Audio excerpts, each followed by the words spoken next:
Today I'm going to show you where the spirits, aliens, and other characters come from and are based on in Dandadan. Like how the hell did Count Saint Germain become immortal? All the mad skills and powers of acrobat Silky, and what was the Loch Ness monster doing in Japan?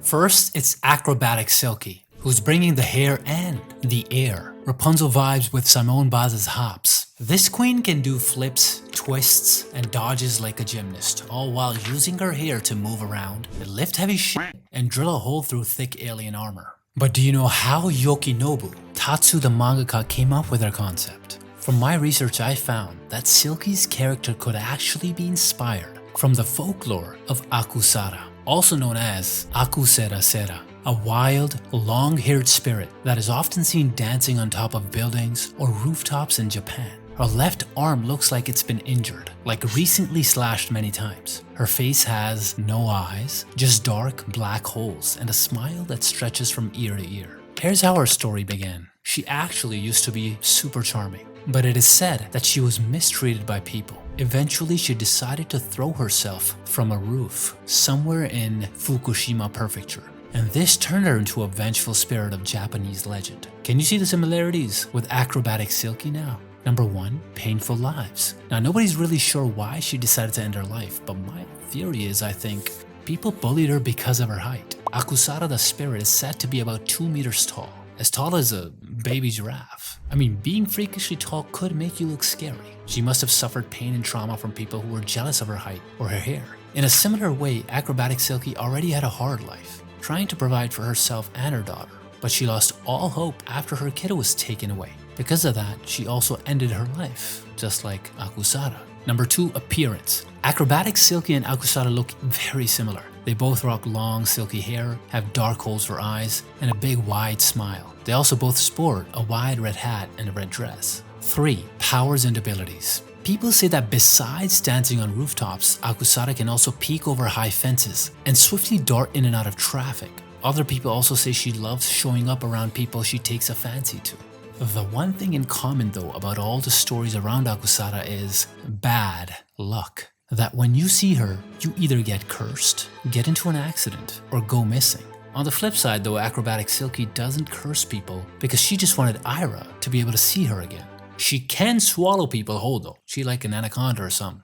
With her incredible speed, agility, and reflexes, she could dodge an attack from Okarun, who was using Turbo Granny's 100 km/h speed. She even kept up with him, weaving through obstacles in the building like it was nothing. So all these mad skills and powers of acrobatic Silky, what did they cost? Acrobatic Silky, like Akusera, had a terrible fate. She was mistreated by various people in her life and was used by a lot of men. Despite this, she had her daughter by her side, who was her motivation to keep going. But even her last hope, her daughter, was forcefully taken away from Silky and sold off. She eventually threw her life away and ended up as a lonely wandering ghost trying to find her lost daughter.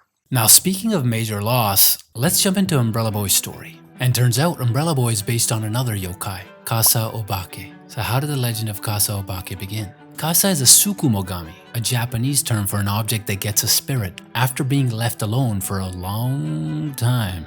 You see, in Japanese folklore, if someone discards an object for too long, a spirit can take over it, turning it into a yokai. The stories say, leave an umbrella alone for 100 years and boom, you get Kasa obake. By the way, did you know Kasa obake literally translates to umbrella ghost? In case it wasn't obvious. But wait, 100 years? Wouldn't the umbrella rot or break apart by then? Well, in fact, that is actually why Kasa obake looks like a beat up old ass umbrella with one eye and a leg peeking out. Sometimes though, Kasa obake will even have a long freaky tongue, which is, not that creepy I guess. Umbrella Boy looks similarly broken too, but his damage came from the umbrella that fell into the river the day Unji's little brother died. It has also been a long time since he drowned, so the umbrella got more damaged over time. Now, how are Kasa obake and Umbrella Boy connected to Japanese culture? Kasa obake reflects the Shinto belief that everything, even lifeless junk, carries a spiritual energy. Kasa obake is a reminder to respect even the non-living things and not ignore them. The neglect might just summon a spirit, so.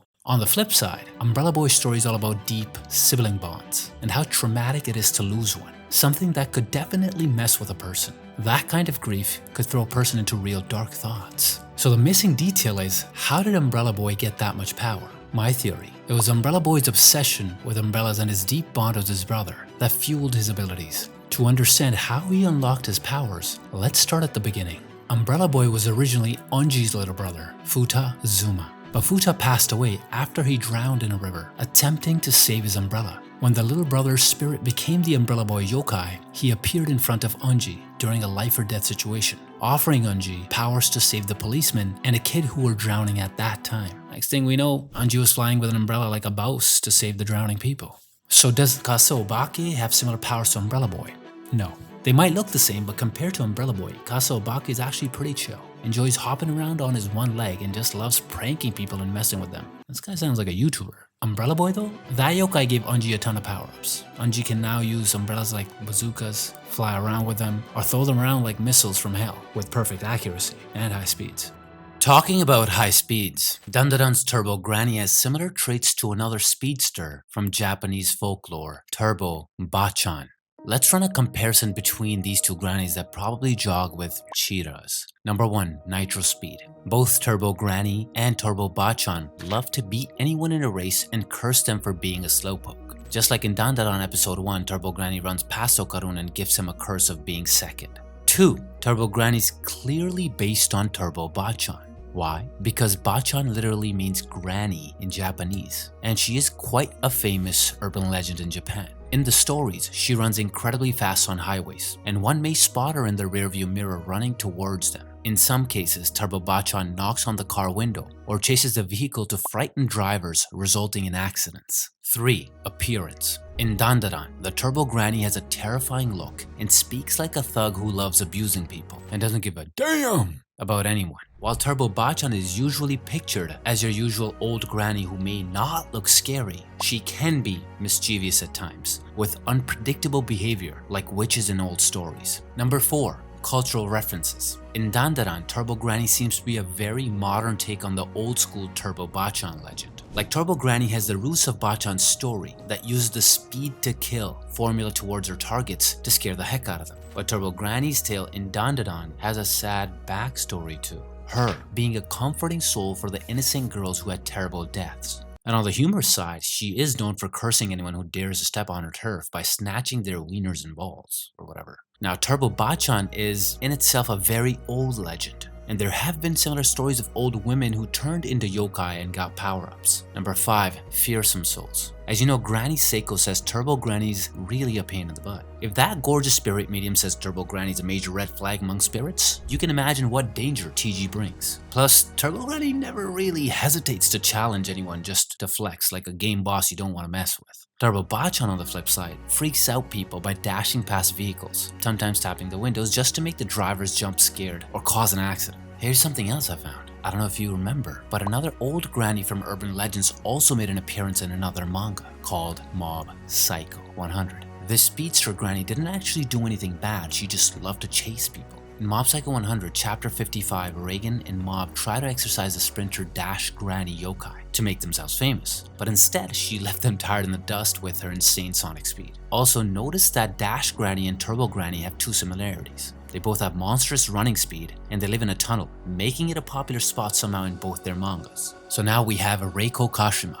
This one is scary as heck. Her slit mouth is so wide it makes a Joker look normal. Reiko Kashima loves fishing for compliments even with her super creepy face. And even if you accidentally step into her territory, you're done. And I don't know if you've heard, but even the super powerful spirit medium Granny Seiko said she couldn't take Reiko Kashima down. This statement itself shows how powerful Reiko is. So I'm wondering, does this yokai also come from a legend in Japan? Dandadan has yet to show Reiko's backstory, but I think her character is derived from two famous legends from Japan. Number 1 is a slit-mouthed woman, aka Kuchisake Onna. This yokai story is so famous that the Japanese have made a movie about her. Oh wow, a ghost celebrity? Is that even possible? Let's start with Onna's backstory. In the past, there was a super attractive lady who had lots of guys chasing her. She married a samurai, but as he went out for a long war, she got lonely. And so she started dating the toughest guys around.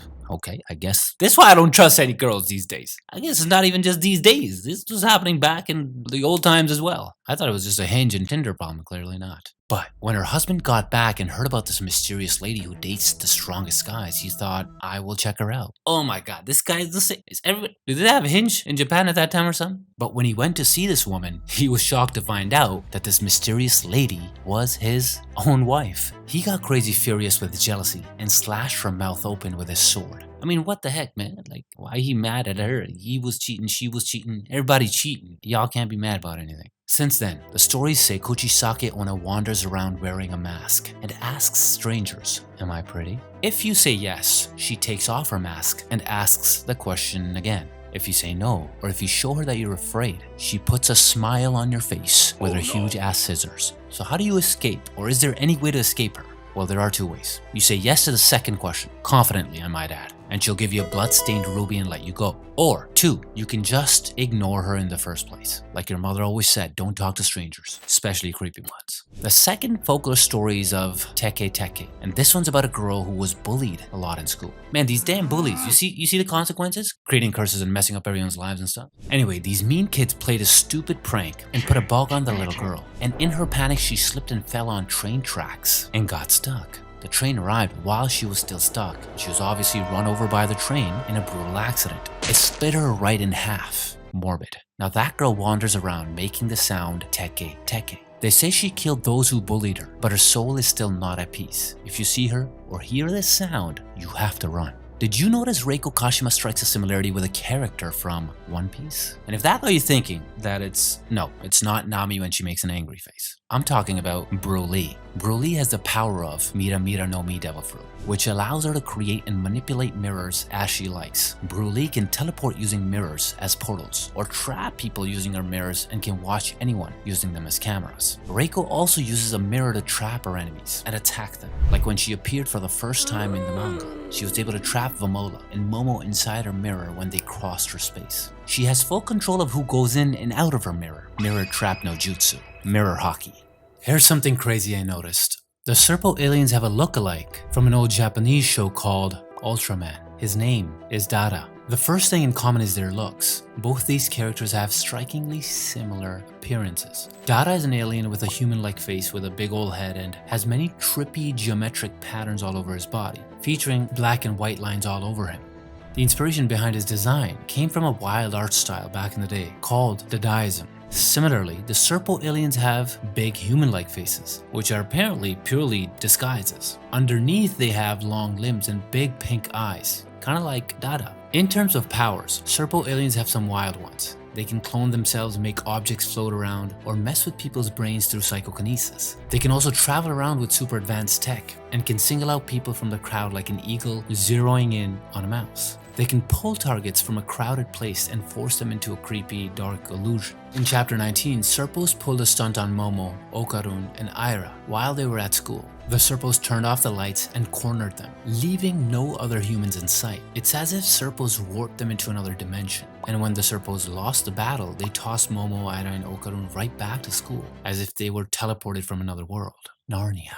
Now, Dada on the other hand can shapeshift like a pro, mess with human minds, like he's playing mind games in an RPG, teleport in an instant, and create sneaky illusions to fool his enemies. He also has a really cool alien blaster gun to shrink the enemy. He's down to unleash chaos everywhere, but Ultraman's always there to save the day. But a separate question is, what makes humans so interesting to both of them? Serpo aliens have a whole different reason to kidnap humans. They want to farm their reproductive organs, so they can overpopulate themselves. A little creepy. They treat humans like test subjects, as if humans are NPCs in their game. In Dandadan manga chapter 1, they straight up tell us their motivation to take away human organs and boost their own population's numbers. In contrast, Dada's goal was to abduct humans for his experiments, and even use them as test subjects to check their capabilities. In terms of cultural references, Dada shows off similar powers like those of yokai, manipulating humans as their puppets, and influencing their lives to achieve vicious motives. The Serpo aliens showcase the danger of bad alien intentions and shady use of high tech. Definitely not like the aliens we've seen in any movies yet.